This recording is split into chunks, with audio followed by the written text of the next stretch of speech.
Bonjour, j'espère que vous allez bien et que vous êtes prêts à passer un bon moment en notre compagnie.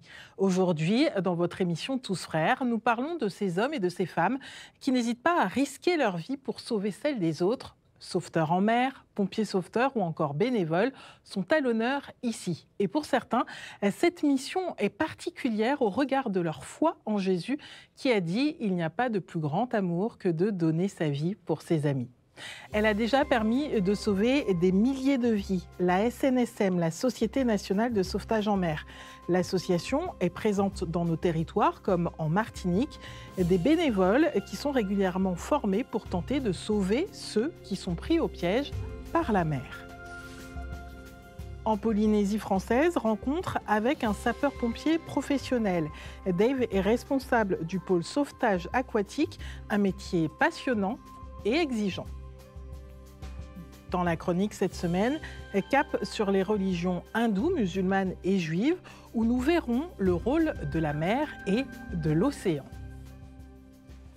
Sauver, embarquez avec nous dans l'histoire de la Bible, celle de Noé. Il construit une arche pour sauver sa famille et les animaux. Comment? Je laisse Luciano vous raconter cette histoire.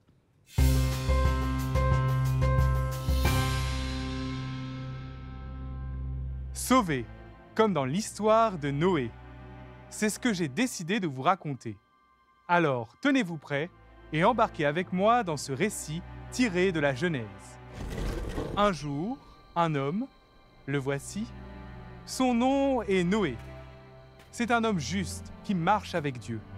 Et c'est bien l'un des derniers d'ailleurs. En effet, le monde est rempli de violence et de méchanceté. L'humanité s'est bien éloignée de Dieu. En parlant de Dieu, le voici. Il vient à la rencontre de Noé, le cœur lourd, pour lui dire « Fais-toi une arche en bois de cyprès. Et voici que moi je fais venir le déluge. Les eaux recouvriront la terre. Tout ce qui vit sur la terre expirera. Mais avec toi, j'établirai mon alliance. Toi, tu entreras dans l'arche, et avec toi, tes fils, ta femme, et les femmes de tes fils. De tout ce qui vit, tout ce qui est de chair, tu feras entrer dans l'arche un mâle et une femelle, pour qu'ils restent en vie avec toi. » Et aussitôt, Noé s'exécute. Quelque temps plus tard, une fois l'arche terminée, la pluie se met à tomber sur la terre. Noé, sa famille et tous les animaux entrent dans l'arche, car c'est le début du déluge. Les eaux montent, montent. Elles soulèvent l'arche au-dessus des hautes montagnes et effacent de la surface du sol tous les êtres qui s'y trouvent. Le temps passe, et voici que les eaux se calment et baissent. Noé ouvre une fenêtre et lâche une colombe. Celle-ci revient avec en son bec un rameau d'olivier tout frais. Noé comprend alors qu'il pourra bientôt sortir. Voici que Dieu vient à sa rencontre. Sors de l'arche, toi, ta femme, tes fils et les femmes de tes fils, tous les animaux qui sont avec toi. Soyez féconds et multipliez-vous. Ainsi, cette histoire est avant tout l'histoire d'un Dieu qui aime tellement l'homme qu'il a voulu le sauver en le plongeant dans les eaux. Oui, Dieu veut sans cesse renouer l'alliance avec nous. Et ce premier baptême de l'humanité en est le signe. Et ça, c'est une bonne nouvelle. Pour preuve, on en parle encore aujourd'hui. Et nous accueillons Aurélie. Bonjour Aurélie. Bonjour Muriel. Alors Aurélie, depuis combien de temps le sauvetage en mer existe-t-il en France et en Outre-mer ? Alors en 2025, on fête 200 ans du sauvetage en mer en France, mais l'association SNSM, la Société nationale du sauvetage en mer, n'existe que depuis 1967. Elle est présente dans presque tous les territoires d'outre-mer. Sa première station ultramarine, elle a été créée en 1989 à Saint-Pierre-et-Miquelon, il y a donc plus de 30 ans. Eh bien, vous savez quoi? Moi, je vous emmène du côté de la Martinique, dans le sud de l'île, du côté du Marin, et aussi à Fort-de-France, à la rencontre de passionnés qui s'investissent pour sauver des vies. Oui, Muriel, nous avons rencontré les bénévoles de la station SNSM de Fort-de-France. On voit ici leur écusson. Et parmi eux, il y a Rachel. Elle est chef d'entreprise et elle dirige la station du chef-lieu. Quelle est la réalité des sauveteurs en mer? Quelles sont les valeurs qui poussent ces hommes et ces femmes à mettre leur vie en danger pour sauver leurs prochains? Reportage de Lucie Marguerite et Steve Syracuse.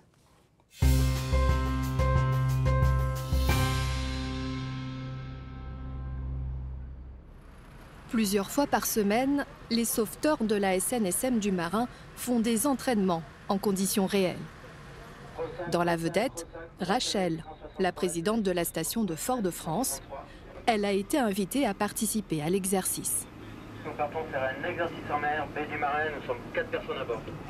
Donc toute l'année on s'entraîne de façon à ce que quand malheureusement on va récupérer des naufragés en mer, que ça soit fait de façon naturelle et efficace. On a tous en soi envie de sécuriser la mer et partir comme ça, chercher des gens qui sont à la dérive, je crois que c'est vraiment notre but premier, pouvoir sauver des gens. C'est très important. 663 de 256, tu m'as reçu. Et en mer, chaque minute compte pour sauver des vies. Il faut être très réactif lors des opérations. Chacun a un rôle à tenir dans l'équipe. La durée moyenne des interventions de la SNSM serait de 2 heures. On va mettre le radeau à l'eau avec 4 personnes à bord. Juste, tu le gardes en visu, tu peux t'éloigner de manière très prononcée afin qu'ils puissent un petit peu réaliser ce qui se passe dans un radeau de survie quand on est tout seul en mer. Ce jour-là, l'exercice s'effectue sous la houlette de Philippe Chabalier, le directeur de la station du Marin. Super, c'est ouvert, c'est super. On va mettre les 4 personnes à bord, une par une s'il vous plaît. Allez, c'est parti. Ce radeau de survie ne contient pas de vivres ni d'eau. Il a une autonomie de 24 heures maximum et peut abriter jusqu'à 10 personnes. Quand tu auras coupé, on va se mettre tous sur le pont arrière. On a lâché les naufragés sur le radeau de survie. On va prendre de la distance. Le temps qu'on fasse un briefing et qu'on puisse faire un exercice en toute sécurité et le plus réaliste possible. On fait un tour de sécu, il faut regarder tout ce qu'il y a dans l'eau, tout ce qui peut nous entraver. Pour nos 4 naufragés bénévoles, l'attente ne sera pas longue. Fais attention Cédric à l'encre flottante. Mets-toi à l'arrêt, ils vont venir dériver sur toi. Allez, il faut les récupérer.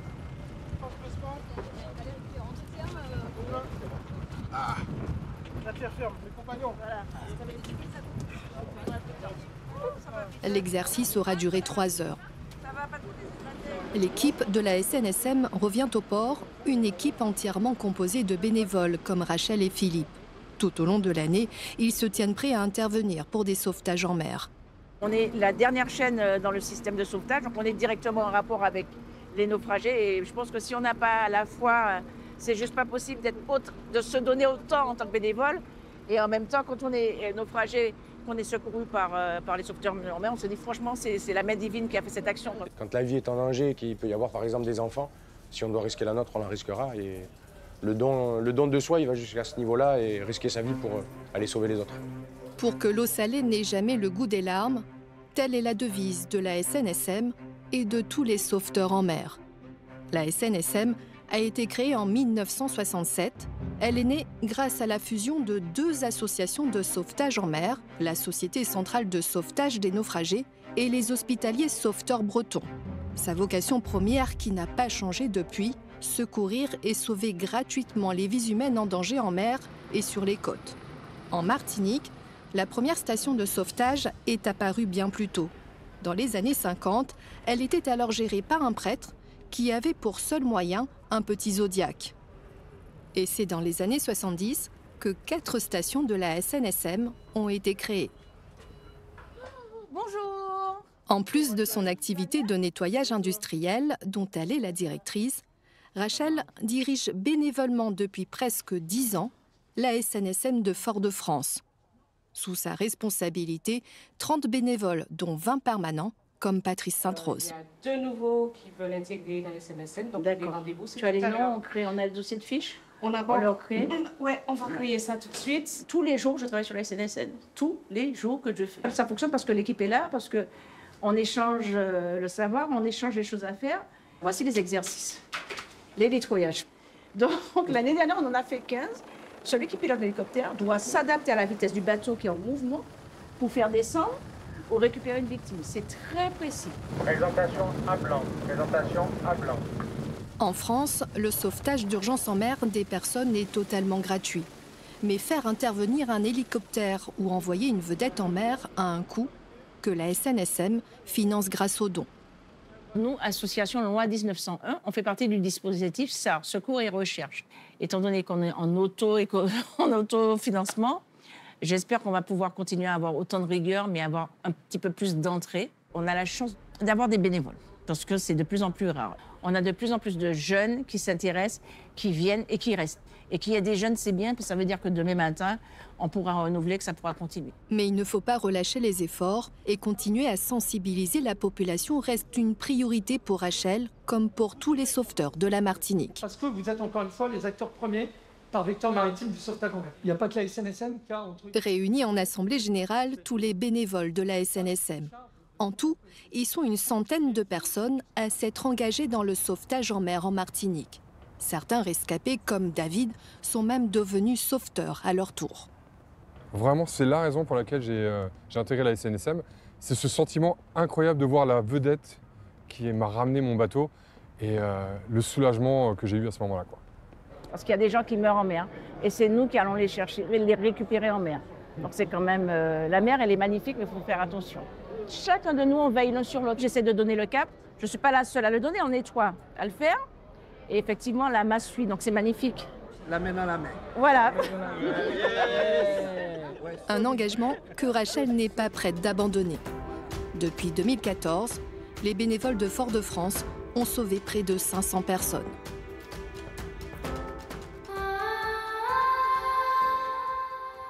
Nous allons continuer à en parler avec notre invité. Pour cela, direction l'île de la Réunion, à Saint-Denis, très exactement, où nous rencontrons le père Pierre-Nicolas Chapeau. Bonjour et merci d'être avec nous. Vous êtes aumônier militaire. Alors, pouvez-vous nous expliquer en quoi ça consiste exactement ? En deux mots, l'aumônier militaire, c'est celui qui, au sein des forces armées, est chargé de soutenir moralement et spirituellement les soldats déployés dans leurs différentes missions à travers le monde. Et en tant qu'aumônier militaire, sauver cette notion, comment vous la partagez avec les militaires que vous accompagnez ? Le premier témoignage que l'on donne comme aumônier militaire, c'est en quelque sorte notre immersion au milieu de ces soldats qui, par définition, sont capables de risquer leur vie pour l'accomplissement de leur mission. Donc pour moi, le terme « sauver » se réalise d'abord dans cette présence fraternelle, amicale, dans cette immersion au milieu de ces soldats. Et puis ensuite, il se traduit par l'exercice de notre ministère, selon des modalités très variées en fonction du répondant que nous rencontrons chez ceux que nous rencontrons. Dans notre reportage, on a parlé de sauver physiquement. Spirituellement, qu'est-ce que ça signifie être sauvé ? Eh bien, je vous dirais, vous me posez cette question, me vient tout de suite à l'esprit cette parole de Jésus qui se définit comme étant le chemin, la vérité, la vie. Sauver, c'est d'abord donner un sens à sa vie. Et Jésus vient nous expliquer qu'il est le chemin, qu'il est celui qui est capable de redonner une orientation à celui qui n'en a plus, qui est perdu. Ensuite, il vient comme étant la vérité pour éclairer tous ceux qui errent dans les ténèbres du doute, du relativisme, de tous ceux qui sont encore en quête de la lumière de la vérité. Et Jésus est cette vérité. Et ensuite, Jésus se définit comme la vie. Il est le remède à cette menace qui nous inquiète tous, qui est la mort, pas seulement la mort physique, mais aussi la mort spirituelle. Jésus est la résurrection. Il vient redonner la vie à ceux qui l'avaient perdue. Et comment, justement, vous partagez cette foi ? Parce que je suppose que vous rencontrez des militaires qui ne sont pas forcément croyants.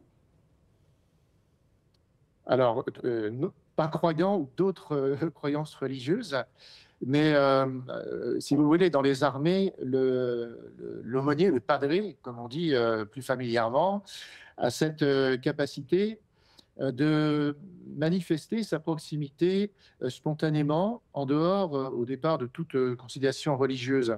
Il est un confident qui a pour particularité de n'être pas dans la hiérarchie. Hein. Il est hors hiérarchie, le padre. Il porte non pas un grade, mais un insigne de fonction qui agit comme une sorte de miroir. Aussi, lorsque nous nous adressons aux soldats, nous avons le même grade que lui, du première classe jusqu'au général, ce qui donne beaucoup de liberté dans notre façon d'aborder les soldats et de gagner leur confiance. On a vu avec les bénévoles, et vous en parliez pour les militaires, donner sa vie pour sauver. Est-ce que ce n'est pas finalement ce qu'a fait Jésus aussi? Est-ce que vous pouvez nous expliquer ça? Bien sûr, et Jésus nous a dit, il n'y a pas plus grand acte d'amour que de donner sa vie pour ses amis. Jésus ne s'est pas payé de mots, il l'a vraiment réalisé sur la croix, et nous sommes appelés, comme ses disciples, à donner notre vie. Et c'est vrai que lorsqu'on discute avec les militaires, et en cela, quelle que soit leur conviction religieuse, ils sont tous animés par ce désir de servir, de risquer leur vie pour quelque chose qui les dépasse, pour quelque chose de plus grand qu'eux. Et c'est en cela que leur vocation, leur métier est séduisant et nous aide à toujours regarder plus haut et plus loin. J'avais une question par rapport aux évangiles qui nous encouragent peut-être à devenir plus sauveteurs que sauveurs. Il faut peut-être faire aussi cette différence-là. Oui, mais on ne peut être sauveteur que si l'on est sauvé. Il ne faut jamais oublier ça.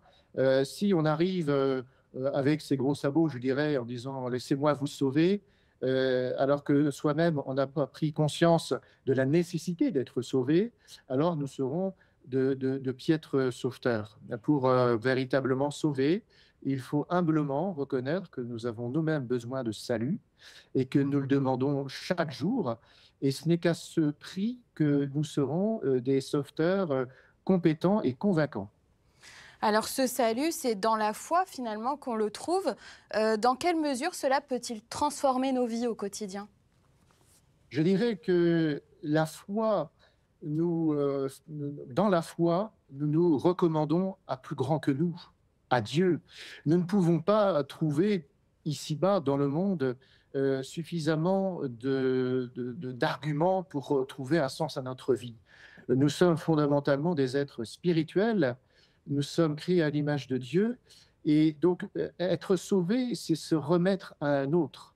Alors ce qui parfois fait peur, ce qui nous rappelle à notre vulnérabilité, c'est pas facile de s'en remettre à un autre. Et c'est ce que pourtant font les militaires dans l'accomplissement de leur mission lorsqu'ils s'en remettent à leurs camarades. C'est ce que font les époux dans l'amour conjugal, ils se remettent l'un à l'autre. C'est ce que font les consacrés, les religieux, les prêtres, les religieuses, où eh bien, nous donnons notre vie à un autre. Nous lui faisons confiance. C'est ça, être sauvé. Et très rapidement, en quelques mots, comment faire quand on est confronté à des situations où on est justement impuissant à sauver, à aider l'autre? Alors d'abord, c'est des situations qui sont indispensables pour nous garder dans l'humilité et pour ne pas nous mettre à la place de Dieu. Et dans ces moments-là, il faut accepter d'être sauvés ensemble. Voilà, c'est des expériences que j'ai pu vivre dans mon ministère d'aumônier militaire. Il y a certaines situations qui sont apparemment insolubles et dont la solution n'appartient qu'à Dieu seul. Et donc c'est le rôle de l'aumônier, mais je dirais de tout chrétien, d'aider son prochain à chercher Dieu et à s'en remettre à lui toujours davantage. Parce qu'il y a des situations, et je dirais même la pire des épreuves qui est celle de la mort. Nous savons que par nous-mêmes, et même si la science parvenait à faire des prouesses, elle ne nous guérirait jamais de notre mortalité. Seul Dieu peut nous donner la vie et nous ressusciter. Merci beaucoup, Père Pierre-Nicolas Chapot. Je rappelle que vous êtes aumônier militaire. Autre territoire où des personnes se forment aurait lié au sauvetage, direction pour cela la Polynésie française, du côté de Paea et Papara. Tout à fait, Muriel, où nous avons rencontré, regardez, Dave Clark, il a 30 ans, il est responsable du pôle sauvetage aquatique des sapeurs-pompiers de Paia. Et est-ce que c'est courant qu'un sapeur-pompier soit sauveteur en mer?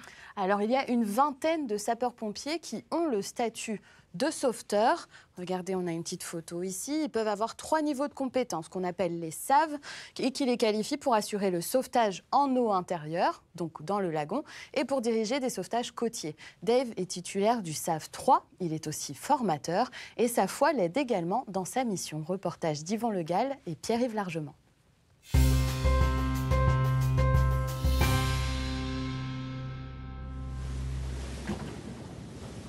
À chaque fois avant d'aller pêcher, je me prends toujours un moment pour faire la prière, de demander à celui qui est là-haut de me protéger de tous les dangers de la mer. Je ne peux pas passer à côté. C'est systématique.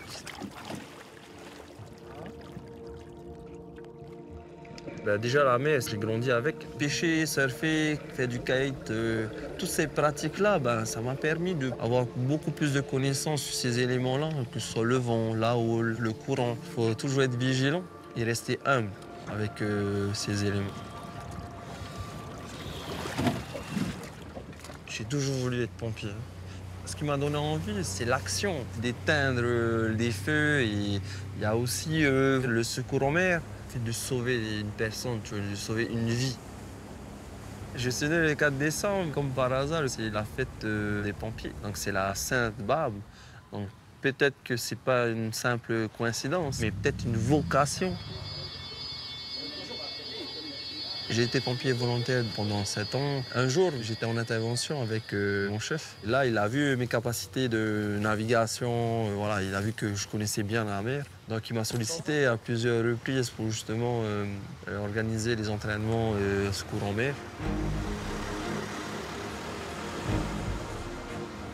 Donc, nous sommes confrontés à une pirogue V6 qui a renversé au niveau de la passe de Rohotou. Donc, apparemment, il y a peut-être une victime qui est inconsciente. Okay. Donc là, vous allez partir, alors vous tous les deux, pour effectuer les sauvetages. L'entraînement est très important. Il faut justement répéter les gestes pour que ce soit plus précis à chaque fois, que ce soit irréprochable. On n'a pas droit à l'erreur. Ça concerne la vie et la santé de la population.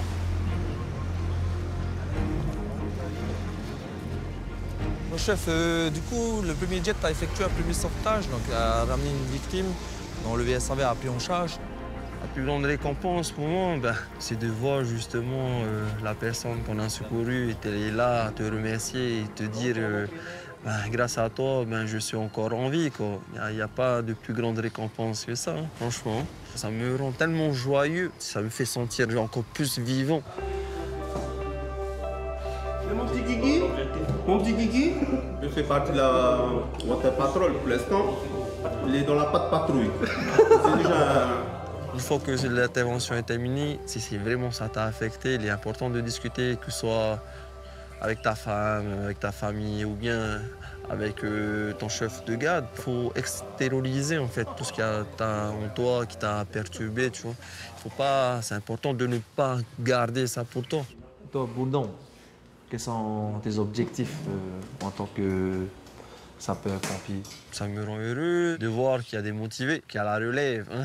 C'est que positif. Je suis pas vieux, mais dans le futur, j'aimerais bien qu'on sensibilise en fait dès le plus jeune âge sur la conduite à tenir. Par exemple, quand tu te fais emporter dans le courant, dans une passe, c'est ça qui pourra sauver, tu vois.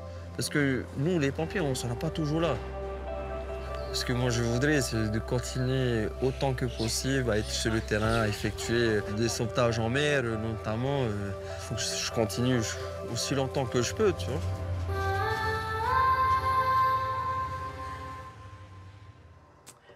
Alors, Aurélie, cette semaine, nous allons voir que la mer a une place particulière dans différentes religions.